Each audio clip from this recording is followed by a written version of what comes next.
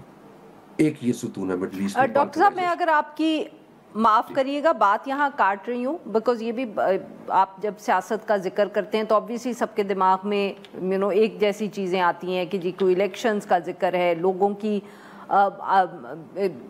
مرضی کا ذکر ہے، تو آگے سے پھر آج کل یہ بھی بہت آرگیومنٹ ہمیں سننے کو بحث ملتی ہے کہ وہ وقت شاید دنیا سے ہی گزر گیا جب جمہوریت کی بات کرنی چاہیے یا لوگوں کا کے حقوق کی بات کرنی چاہیے، کہ اب دنیا تبدیل ہو رہی ہے، جس ویسٹ سے ہم نے یہ ویلیوز سیکھیں اب تو اس ویسٹ میں ان ویلیوز کی اتنی اہمیت نہیں رہی۔ اب ہمیں اتھارٹیرین کہ ملک کے دنیا کے اندر انفیکٹ کہا جاتا ہے کہ اب دنیا کے اندر اس قسم کی ویلیوز کا ذکر ہو رہا ہے جو اتھارٹیرین ہیں۔ تو سر اگر یہ بڑی بحث اس طرح کی ہو رہی ہے تو اس میں جب آپ یہ بات کریں گے کہ سیاست لوگوں کو جوڑے گی تو کون سنے گا سر؟ دیکھیں، اس میں جو زیادہ امپورٹنٹ بات ہے، دنیا میں تو ہو رہا ہے، ظاہر ہے امریکہ میں بھی یہ چیز ہے، لیکن امریکہ میں دیکھیں ٹرمپ کو اسٹیبلشمنٹ، امریکن اسٹیبلشمنٹ نہیں چاہتی تھی کہ وہ آئے، لیکن انہوں نے نہیں روکا کیونکہ انہیں پتا تھا کہ اس کو ایک نیچرل پروسیس کے تھرو آپ چینلائز کریں۔ دیکھیں، ہمارے لیے سوال یہ نہیں کہ دنیا میں کیا ہو رہا ہے، ہمارے لیے سوال یہ ہے کہ ایک ایگزسٹینشل چیلنج ہے اسٹیٹ کے لیے۔ دیکھیں نا، جو سیاست ہے وہ مرکز گریز نہیں ہوتی، وہ مرکز سینٹریپیٹل فورس ہے، وہ اکٹھا لے کے آتی ہے، اور وہ اس لحاظ سے امپورٹنٹ ہے۔ کوشش کریں کہ بے نظیر بھٹو کی جو شہادت تھی، میرے خیال میں پاکستان میں اس وقت اندر اور باہر کے لوگوں نے یہ ڈیسائیڈ کر لیا کہ یہاں پہ نیشنل لیول پالیٹکس نہیں الاؤ کرنی، کہ جس کی جڑیں ہر صوبے کے اندر ہوں۔ اور یہ جو چیز ہے، اب جس طرح بے نظیر کو روکا گیا آپ بلوچستان میں نہ جائیں، آپ کے پی میں نہ جائیں، لیکن وہ گئیں وہاں پہ، انہوں نے لوکل لوگوں کے ساتھ انٹریکٹ کیا کیونکہ ان کا فنڈامنٹل بلیف تھا کہ کے پی کی جو انسرجنسی ہے اس کو آپ سیاست سے حل کریں۔ یہ چیز باہر والے اور ان کے الائز جو ملک کے اندر ہیں ان کو یہ قبول نہیں ہے، کیونکہ سیاست جوڑتی ہے ملک کو۔ ہم ایک ایتھنکلی ڈیورس سوسائٹی ہے جہاں مختلف طرح کی قومیتیں آباد ہیں، اور خاص بات یہ ہے کہ اب اس دہائی میں پاکستان میں وسائل کے اوپر کشمکش بڑھ رہی ہے۔ آپ دیکھیں گے آنے والے سالوں میں پانی کا مسئلہ ہو، ریسورس ڈسٹریبیوشن آف پروونسز کے درمیان، اربن ایریاز میں ہاؤسنگ سوسائٹیز کا رول ہو، ہر کوسچن کے اوپر ریسورسز شرنک ہو رہے ہیں، پاپولیشن بڑھ رہی ہے، آپ کی ڈسٹریبیوشنل سٹرگل، وسائل کے اوپر جو کشمکش ہے وہ بڑھے گی۔ اب اس کو آپ کیسے ڈیل کریں گے؟ اس کے لیے آپ کو سیاست چاہیے، اس کے لیے آپ کو گیو اینڈ ٹیک چاہیے، اس کے لیے آپ کو ریکگنائز۔ تو ہمارے لیے ایک ایگزسٹینشل چیلنج ہے، اٹس ناٹ اے لگژری۔ جی ناظرین، یہاں پہ لیں گے ہم ایک چھوٹی سی بریک۔ ویلکم بیک ناظرین، ہم گفتگو کر رہے ہیں ڈاکٹر عدیل ملک صاحب سے۔ ڈاکٹر صاحب then what next? I mean obviously ایک طرف تو الیکشنز کا آپ نے ذکر کیا، ریاست اور لوگوں کا جو تعلق ہے، بٹ سر جو دوسرا بھی میں نے ہائی لائٹ کیا مسئلہ جو بہت بڑا ہے کہ پورے خطے میں بھی اگر آپ دیکھ لیں نا، تعلیمی معیار کو دیکھ لیں، آپ ہیلتھ کے انڈیکیٹرز کو دیکھ لیں، ہم سارے ممالک سے تقریباً پیچھے ہیں. شاید افغانستان ہی ہے جو جس کے ایسے انڈیکیٹرز جو ہیں وہ ہم سے کمزور ہوں گے. اس کو کس طرح توجہ بھی دینے کی ضرورت ہے اور اس کو بہتر کیسے کریں گے؟ دیکھیں، اس میں یہ ہے کہ جو ہمارے مقتدر حلقے ہیں ان کو یہ سمجھنا پڑے گا کہ اگر آپ لیٹ سے ایک لمحے کے لیے مان جائیں کہ آپ یہاں پہ جمہوریت یا الیکشنز ان کو بہت زیادہ نہیں بڑھنے دیتے، اس کے باوجود آپ کو بارگننگ سٹرکچرز چاہیے، رائٹ، جہاں پہ گیو اینڈ ٹیک ہو. جس طرح آپ نے دیکھا کہ یہ جو بزنس مین تھے یہ گئے، انہوں نے کوئی نئی طرح کی یعنی کنسیشنز لیں، اور آپ کو ہارڈ ریفارمز کرنی پڑیں گی اگر آپ نے رول بھی کرنا ہے. دیکھیں اب جس طرح شوگر کا کرائسس ہے، وہ ہر حکومت میں جو مرضی آپ الیکشن کرا لیں، چاہے ملٹری آئے، سویلین حکمران آئے، وہی شوگر کا ایشو بار بار آتا ہے. کیوں آتا ہے؟ کیونکہ سب اس میں ملے ہوئے ہیں اور وہ اس ایشو کو پراپرلی ریزالو نہیں کرنا چاہتے. اسی طریقے سے ہمیں جو ہیومن ڈیولپمنٹ کا ایشو ہے، یہ بہت بڑا ایشو ہے. اس کو یعنی آپ کو ایک نیشنل کیمپین کے طور پہ ڈیل کرنا پڑے گا، کیونکہ دیکھیں جارڈن اور ایجپٹ، ان دونوں ملک کی جو پاپولیشن ہے، جارڈن اور سیریا، ان دونوں کی پاپولیشنز کو آپ ملائیں تو اس کے برابر کے سے زیادہ پاکستان میں آؤٹ آف سکول چلڈرن ہے. 23 million out of school children ہے. یہ ہمارے لیے بہت بڑا لمحہ فکری ہے. اور یہ جو آؤٹ آف سکول چلڈرن ہے وہ صرف اس لیے نہیں ہے کہ ہم اس پہ پیسہ خاص اسپینڈ نہیں کرتے ایجوکیشن پہ. اس میں وہی ڈیپ روٹس ہیں کہ آپ کے ہاں جہاں جہاں تعلیم کا فقدان ہے وہ علاقے ہیں جہاں پہ لوکل جو پولیٹیکل ایلیٹس ہیں ان کا کوئی انٹرسٹ نہیں ہے ایکسپینشن آف اسکولنگ میں. اور ہمارے جو مقتدر طبقے ہیں، میرے دوست، چاہے وہ یونیورسٹی میں ہو، پاکستان میں، ملٹری میں، بیوروکریسی میں، پولیٹیشینز، وہ اب پاکستان کے ایجوکیشن سسٹم میں انویسٹڈ نہیں ہے، کیونکہ ان کے بچے او لیولز اے لیولز پڑھ رہے ہیں، وہ پھر باہر آتے ہیں یا پاکستان میں پرائیویٹ سکولز میں، پرائیویٹ یونیورسٹیز میں جاتے ہیں. There is a mass exit from the local schooling system.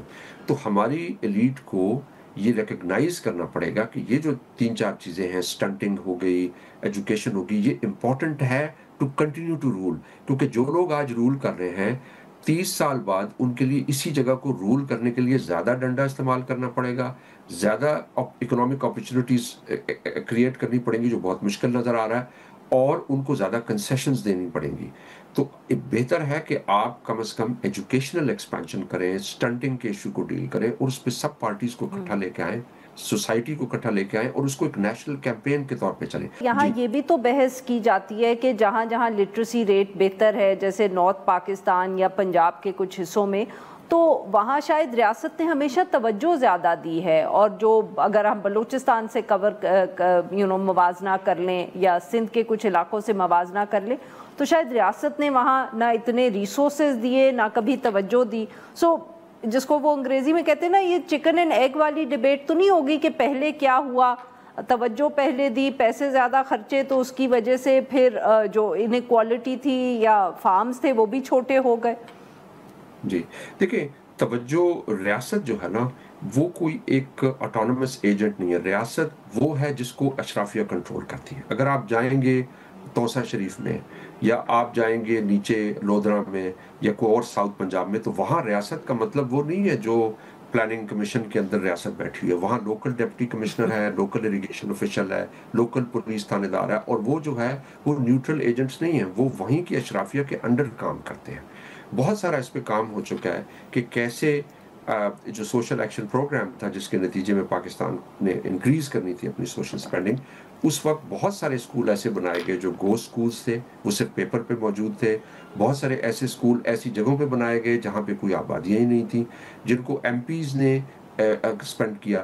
تو اب آپ اگر ریاست سیریس ہے تو سب سے پہلے جو ایم پیز کی ڈیولپمنٹ گرانٹس ہیں اس کا سسٹم ختم کر دے. یہ ضیاء الحق کے صاحب کے زمانے سے جو 1985 کے انتخابات میں رشوت کا طریقہ تھا کہ آپ چونکہ پارٹی پالیٹکس نہیں ہے، چنانچہ آپ لوگوں کو پیسہ دیں اور وہ ان کے ساتھ کانٹریکٹرز مل جائیں گے، وہ پھر اس طریقے سے اسکول اور ہاسپٹلز اس طریقے سے بنائیں گے، برک اینڈ مارٹر. ان کو کوئی انٹرسٹ نہیں کہ یہاں پہ لٹریسی بڑھے یا نہ بڑھے.